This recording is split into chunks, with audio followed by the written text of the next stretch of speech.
कहते हैं जब कानून का पहरेदार ही कानून तोड़ दे तो भरोसा टूट जाता है। और यही भरोसा टूटा है यूपी पुलिस की उस खाकी से जिस पर लोग भरोसा किया करते थे।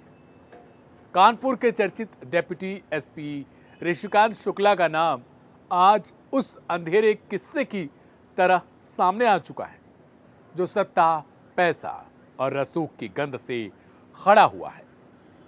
कभी कड़क और ईमानदार अफसर कहे जाने वाले ऋषिकांत शुक्ला ने अपनी वर्दी की ताकत को एक ऐसे नेटवर्क में बदल दिया जिसने कानून को ही व्यापार बना दिया। उनके नाम से लोग डरा करते थे, पर अब वही नाम 100 करोड़ की अवैध संपत्ति और विजिलेंस जांच से जुड़ चुका है। नमस्कार, मेरा नाम है दिव्यांशु। क्राइम कथा के आज के इस एपिसोड में आपका स्वागत है। आज हम बात करेंगे यूपी पुलिस के एक ऐसे अफसर की जिसकी कहानी बहुत ज्यादा इंटरेस्टिंग होने वाली है, लेकिन सवाल भी बहुत सारे खड़े कर देगी। आखिर एक डिप्टी एसपी, उसके पास इतनी अकूत दौलत आई कहां से? ऋषिकांत शुक्ला की शुरुआत सामान्य थी। पुलिस उप निरीक्षक के यानी दारोगा के पद से उन्होंने नौकरी शुरू की थी और लगातार प्रमोशन पाते हुए सर्किल ऑफिसर से डिप्टी एसपी तक पहुंच गए। लेकिन कानपुर में बिताए गए 10 साल उनके करियर की ऐसे ही नहीं बल्कि उनके साम्राज्य के निर्माण के साल बन गए।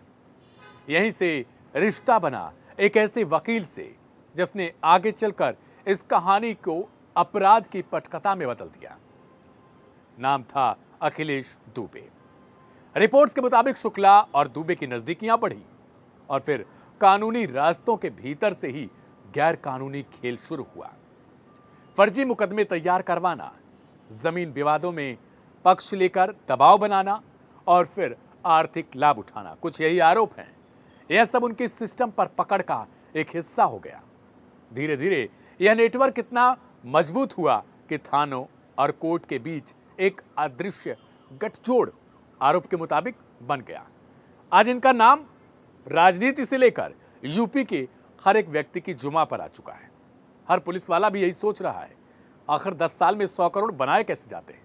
लाइव हिंदुस्तान की एक रिपोर्ट के मुताबिक ऋषिकांत शुक्ला ने कानपुर के पॉश इलाके में 12 प्लॉट और 11 दुकानें खरीदी।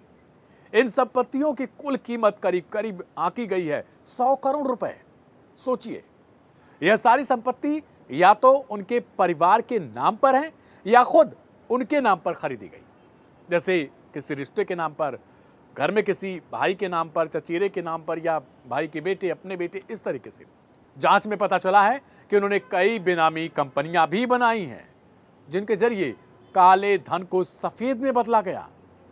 सूत्र बताते हैं कि इस नेटवर्क में विकास पांडे और संतोष सिंह नाम जैसे कई लोग जुड़े हुए हैं जिन्होंने फर्जी केस बनवाने और पैसों की अदला बदली में अपनी अहम भूमिका निभाई है। कानपुर के अपराध जगत में यह गिरोह धीरे धीरे इतना प्रभावशाली हो गया कि बिना शुक्ला की मर्जी के कोई बड़ा जो खेल है वो नहीं हो पाता था। वे सिर्फ पुलिस अफसर नहीं रहे बल्कि शहर के अनऑफिशियल किंग मेकर कह सकते हैं, ऐसे बन गए थे ऋषिकांत शुक्ला। लेकिन कहते हैं झूठ चाहे कितना भी ताकतवर क्यों ना बन जाए, सच एक दिन दस्तक जरूर देता है। जैसे जैसे आरोपों की परतें खुलती गई वैसे वैसे गृह विभाग की नींद उड़ती गई। विभागीय सचिव IAS जगदीश ने तुरंत कार्रवाई की है और ऋषिकांत शुक्ला को तत्काल प्रभाव से निलंबित करने का आदेश दिया है। साथ ही विजिलेंस जांच के निर्देश भी जारी किए गए। अब विजिलेंस टीम उनके बैंक खातों, संपत्तियों और ट्रांजैक्शनों की जांच करेगा। शुरुआती जांच में यह भी पता चला है कि करोड़ों रुपए की लेनदेन हुई है। सोने की खरीद फरोख्त और संदिग्ध प्रॉपर्टी डील्स के दस्तावेज भी मिल चुके हैं। कानपुर के कई बैंकों में उनके और परिवारजनों के खातों से भारी कैश डिपॉजिट मिले हैं। सूत्र बताते हैं कि उनकी असली संपत्ति 200 करोड़ रुपए तक पहुंच सकती है। सोचिए, एक पुलिस वाला। लेकिन अब जांच यह पता लगाएगी, जो जांच की टीम है, कि यह पैसा आखिर आया कहां से है और किन लोगों ने इसमें उनका भरपूर साथ दिया, यानी अपना अपना योगदान। सुनिए। सर, ऋषिकांत शुक्ला वाले मामले में क्या पूरी जानकारी है? कल शासन का एक आदेश हम लोग को प्राप्त हुआ है जिसमें ये जानकारी दी गई है कि जो हमारे पूर्व सीपी थे उनके रिकमेंडेशन पर ऋषिकांत शुक्ला जो यहाँ पे कई पदों पर नियुक्त रहे हैं उनके खिलाफ विजिलेंस की जांच शुरू कर दी गई है। बाद में ये भी पता चला कि उनका निलंबन कर दिया गया है। सर कानपुर में किस तरीके से उनका क्या रोल रहा था और किस तरीके से उनको अखिलेश दुबे के साथ संबंध पाए गए थे कि जिसका कार्रवाई की गई है? हाँ देखिए, इसमें जो एसआईटी को जांच दी गई थी उसका कुछ ब्रीफली यह है कि वो अखिलेश दुबे के साथ मिलकर के उन्होंने अपने कई रिश्तेदारों के माध्यम से कई प्रॉपर्टी अर्जित की हैं और प्रत्यक्ष एवं परोक्ष रूप से और अपरोक्ष रूप से भी बहुत मदद करी और जिसकी वजह से अखिलेश दुबे इतने लोगों को प्रताड़ित कर पाए और उनका रोल पाया गया। उनकी संपत्तियों की जब जांच कराएगी तो अगल बगल के जिलों में उनकी करीब 92 करोड़ की तो संपत्ति मिली है और अन्य भी जो एसेट्स मिले हैं उनकी जानकारी एसआईटी ने कमिश्नर साहब को दी। कमिश्नर साहब ने उस पर सहमति जताते हुए उसको डीजीपी सर को ग्रहित किया था। आज ऋषिकांत शुक्ला का नाम जो है वो कानून की किताबों में नहीं है, अब बल्कि एक भ्रष्टाचार की कहानी में दर्ज होने लगा है। एक ऐसा अफसर जिसने खाकी को ढाल नहीं बल्कि हथियार बना लिया है। विजिलेंस की टीमें अब उनके पुराने जो रिकॉर्ड हैं उनको खंगाल रही हैं, लेकिन इस कहानी में असली सवाल सिर्फ एक है, क्या सिस्टम को तब तक पता नहीं चला जब करोड़ों की जमीनें खरीदी जा रही थी?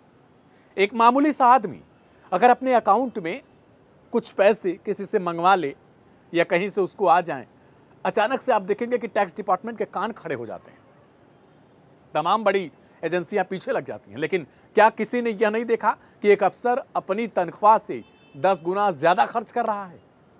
यह केस सिर्फ ऋषिकांत शुक्ला की नहीं है बल्कि उस सिस्टम का एक आईना भी है जहां ईमानदारी से ज्यादा मायने रखता है रसूख। कानपुर की गलियों में आज भी अब एक बात जो है वो गूंज रही है, वो डेप्यूटी एसपी जिसने खाकी को भी बेच दिया। यही लोग कह रहे हैं। अब सबकी नजर इस बात पर टिकी है, क्या यह केस बाकी फाइलों की तरह दबा दिया जाएगा या इस बार कानून वाकई अपने भटके हुए पहरेदार को सजा देगा, ताकि आने वाले समय में दूसरे लोगों के लिए एक नजीर बने। यूपी में फिलहाल योगी आदित्यनाथ की सरकार है।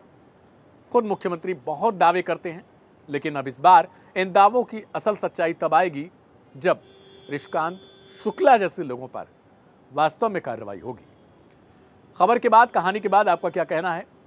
यह अपराध की एक ऐसी कहानी है जो है तो कानून में सेवा देने वाला, लेकिन खुद उसने इतने बड़े क्राइम को अंजाम दिया। क्या कहते हैं आप? जरूर लिखिएगा। शुभ रात्रि, नमस्कार।